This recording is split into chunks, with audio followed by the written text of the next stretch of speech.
la sédentarité tue plus que la blessure sportive. Les gens pensent qu'on se fait mal quand on fait du sport. Ouais. Or, les études qu'on a menées nous montrent qu'on se fait plus mal en ne faisant rien. J'ai le dos en compote, je ne vous en parle même pas. Mais ça tombe bien, parce qu'aujourd'hui, je reçois Major Mouvement. C'est le kiné le plus connu sur les réseaux sociaux. Il a plus d'1 million de followers. Comment il va? Bonjour, comment il va le Théo? Ça va? Ça va, t'es en forme? Greg, je suis très content de te recevoir aujourd'hui. J'ai le dos en compote. C'est vrai? Ah, tu sais, moi, je passe des heures maintenant sur la route depuis que j'ai repris cette émission. Il y a un truc que tu peux faire qui est hyper pratique.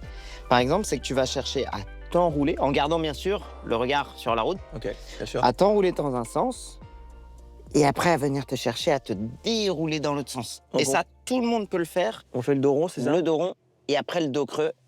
Ouais. Et même là, entre les omoplates, et ton regard qui vient droit. Et t'es là aussi pour parler de ton dernier livre. Exactement. 8 piliers pour rester jeune le plus longtemps possible. On va en reparler un peu plus tard. Ce que je te propose, c'est qu'on prenne la route, on s'attache Ok. et on y va. Pourquoi Major Mouvement? Tu sais, un truc qu'on dit souvent en kiné, on dit qu'on va majorer le mouvement. Ok. On te l'a jamais dit, toi? Non. Eh ben, il y a un truc qu'on dit souvent aux patients qu'on aime bien. Ouais. Et qu'est-ce que ça veut dire concrètement, majorer le mouvement? Concrètement, majorer le mouvement, c'est que tu vois, les gens qui viennent nous voir, parfois, ils ont du mal à plier un genou, ils ont du mal à se redresser, ils ont du mal à mettre plus de force. Tu sais, quand je me suis lancé il y a 8 ans, que les kinés n'avaient pas le droit de communiquer sur les réseaux sociaux parce qu'on avait peur que ça leur fasse de la pub. Et aujourd'hui, les choses ont changé, mais à l'époque, ils n'avaient pas le droit. Du coup, je me suis appelé Major Mouvement, un peu comme les super-héros, tu sais. Ouais, t'as Comme t'as- t'as un pseudo, quoi. Exactement. C'est ton pseudo. Comme Mais toi, pourquoi t'as choisi Théo Curin? C'est bizarre quand même. je comme trouvais que pseudo. ça sonnait bien, ouais. Je trouvais que ça sonnait bien, que ça avait de la gueule, quoi. Après, les gens me donnent des surnoms. Le meilleur, une fois, au moment où on n'avait pas trop le droit d'être dans les rues passer une certaine heure, Ouais. et là, il y a une bagnole de flics qui s'arrête devant nous. Waouh. Les 3 flics, gilet pare-balles, comme ça, ils s'arrêtent devant nous, ils ouvrent la fenêtre, et le mec, il me regarde, il me dit « Oh, vous êtes Major Chanel !» Oh non. Major Chanel. Major Chanel. Et là, je te Oui. jure, Non, t'as dit ça? je dis, oui, Oui, c'est c'est moi. Il me dit, vous êtes l'ostéo? Je dis, oui, c'est ça, je suis ostéo. Je suis pas du tout ostéo, je suis kiné. Ah oui, il a tout confondu. Et parfois, les gens m'appellent Grégoire. Et quand ils m'appellent Grégoire, je me dis, OK, eux, ils sont vraiment abonnés. Ouais, ouais, Ils la ont- commu. Voilà, c'est la commu. C'est la les vrais. commu. C'est le sang. Quand on s'intéresse un peu à ton histoire, notamment à ton enfance, ça n'a pas été facile, t'étais vachement complexé, c'est ça? J'ai eu plusieurs trucs. Mon problème, ça a été la taille. En gros, à chaque fois, j'étais le plus petit de ma classe, mais en plus de ça, j'étais même le plus petit des 2 classes d'avant.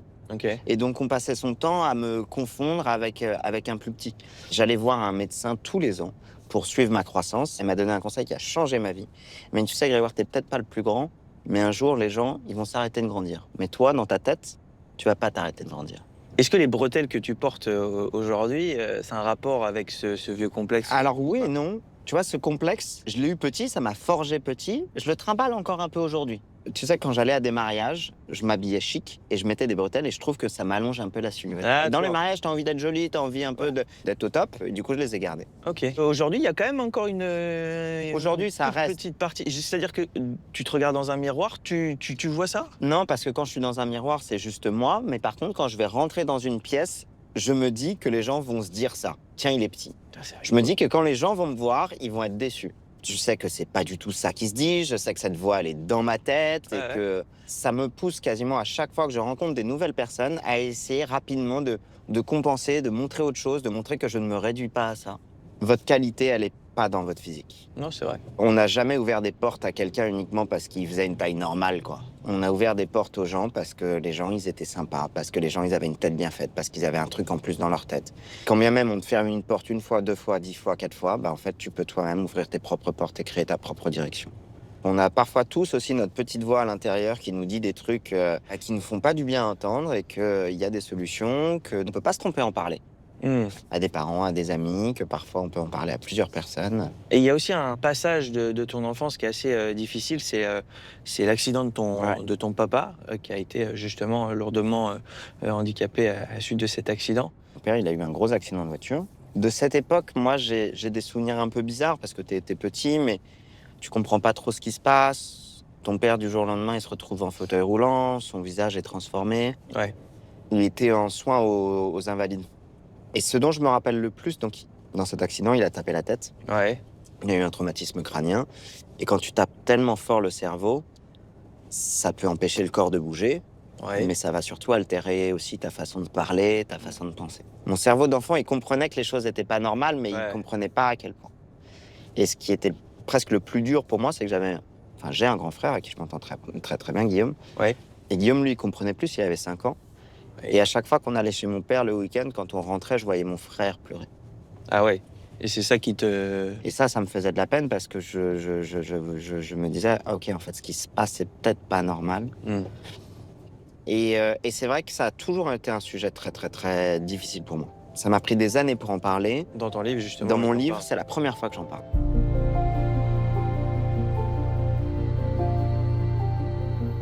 Ce que tu as vécu avec ton papa, c'est ce qui t'a donné envie de te lancer dans la médecine plus tard? J'ai mis du temps à l'admettre, mais je pense que oui. Là où j'en suis, c'est que de voir mon père cassé, ça m'a, gamin, fait ressentir beaucoup de stress et de me sentir inutile.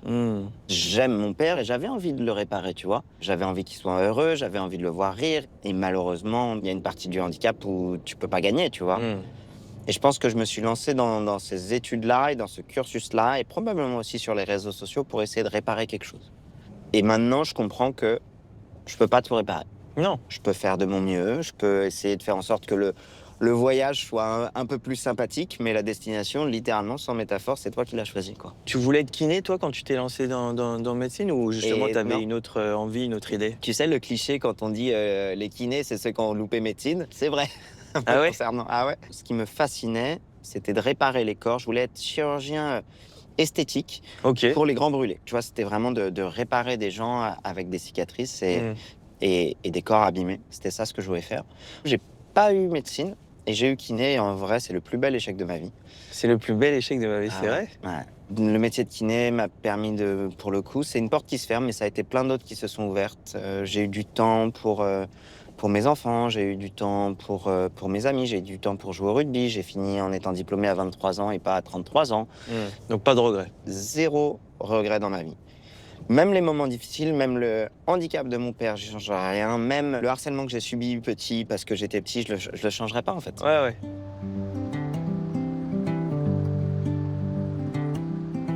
Ton cabinet, il est à Toulouse, hein, c'est ça? Oui. T'aimes Toulouse? J'aime beaucoup Toulouse. T'aimes la musique toulousaine? J'aime bien Big Flo et Oli. Ouais. Si tu me proposes de Nougaro, j'aime bien Nougaro. Okay. Mais je t'avoue que c'est pas ce que j'écoute le plus. Bon, on va faire un petit blind test spécial Toulouse. Ça, c'est Big Flo et Oli. Ouais, bah oui, bien sûr. Elle est belle, celle-là. Ah oui, dommage. Deuxième, facile. Ça, c'est Zebda. Tomber la chemise. Mais c'est vous que t'es connu, ça? C'est les classiques, ça? Ouais, ça, c'est classique. Moi, ça, j'ai 14 ans. C'est mes premières booms. Ça, c'était une musique que t'écoutais en boom? En boom, ouais.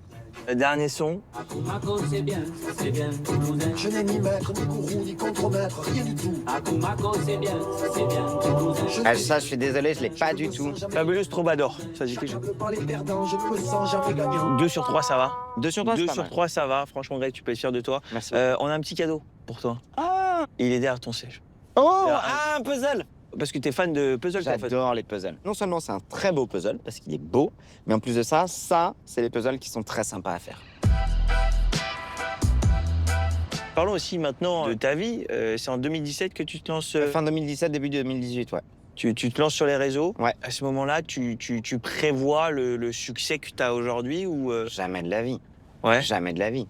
Au moment où je me lance, pour te dire, mon but, je me rappelle très bien, mon but était, si à la fin de l'année, j'arrive à 2000 abonnés sur Instagram, Ouais. je suis le king. Et je me dis, mon contenu, il va servir à mes patients pour qu'ils puissent avoir des exercices et les refaire à la maison. C'était ça l'envie, le déclic au Ah début, bah oui. c'était pour tes patients. Pour mes patients. Tu vois, comme le conseil que je te donne sur la posture en bagnole, des conseils de base, quand tu les répètes 20 fois, 30 fois dans la journée, tu te dis, bah, finalement, ces conseils de base, ils sont peut-être pas acquis, entendus, suffisamment répétés aux gens. Il faudrait que je trouve un moyen Ouais. pour qu'ils puissent être entendus sans que ce soit moi qui le répète en permanence. On est en 2017-2018, c'est le début de la vidéo sur Instagram. Et je me dis, bah, il y a de la place pour faire ça. Ça prend, il y a une audience. Au bout d'un mois, j'ai 10 000 abonnés sur Instagram. Les gens Ah ouais, qui me direct, voient, ça prend c'est vite génial. quand même. Ça a pris vite. Je vais pas te mentir, tu sais, il y a des gens qui disent j'en ai chié dès le départ. Ouais. Moi, ça n'a pas été mon cas. Squeezie a dit un jour, pour être le meilleur, il ne s'agit pas d'être le meilleur, il s'agit d'être le premier. Et une fois que tu es le premier, fais en sorte de rester le meilleur. rétrospectivement, quand je regarde dans le rétroviseur de ce qui a fait que ça a marché pour moi, personne n'avait fait de la vulgarisation médicale sur le corps humain comme je l'avais fait. Je pense pas que j'étais le meilleur, je pense pas être le meilleur, je pense que je suis vraiment passionné par ce que je fais et il s'avère que j'étais le premier pour le Et faire. t'étais le premier à proposer ce contenu-là. Ouais. Quand tu vois que ça cartonne, est-ce que ça répare pas aussi peut-être certaines cicatrices, justement, comme tu disais tout à l'heure, de ton enfance? De voir C'est- que tu as un succès très rapide aussi. C'est ce que j'ai cru, Théo. Même le succès professionnel, c'est mettre un pansement sur une plaie en te disant c'est bon, elle est cachée, je la vois plus, ça va cicatriser. Et puis finalement, 5 ans plus tard, tu enlèves le pansement et tu te rends compte, oh putain, ça s'est infecté. Ah ouais.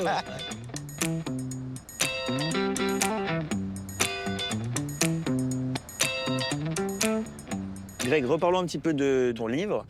Tu dis que le canapé tue plus que n'importe quelle tendinite, arthrose ou hernie discale. C'est vrai que la sédentarité tue plus que la blessure sportive. Les gens pensent que on se fait mal quand on fait du sport. Ouais. Or, les études qu'on a menées nous montrent que on se fait plus mal en ne faisant rien.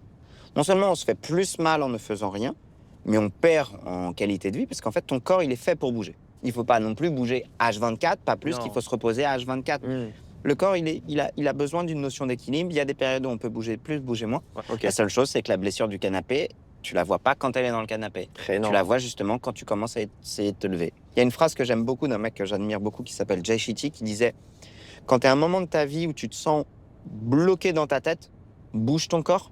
Ouais. Quand tu te sens bloqué dans ton Dans ton corps, corps. bouge ta tête, notamment à travers de la méditation. » Et on a eu cette tendance un peu à vouloir dissocier les deux. Les problèmes de corps sont les problèmes de corps, les problèmes de tête sont les problèmes de dos. C'est lié. Tout est lié. Et parfois, ça peut faire un peu peur de se dire « Oh là là, si tout est lié, c'est comme une pelote de laine, par quoi je tire le fil ?» Et c'est justement exactement le but de mon bouquin, c'est de dire, en fait, il n'y a pas de bonne réponse, ça va dépendre de vous, mais venez ensemble, on va apprendre à vous apporter la réponse la plus individuelle pour vous.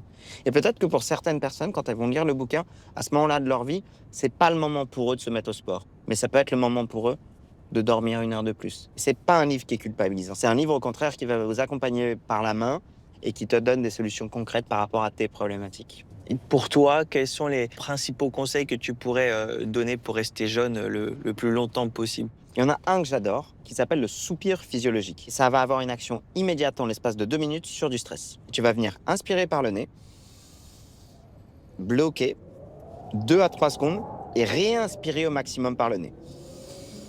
Et après, tu expires par la bouche. Tu fais ça sur 6 cycles, donc ça donne ça.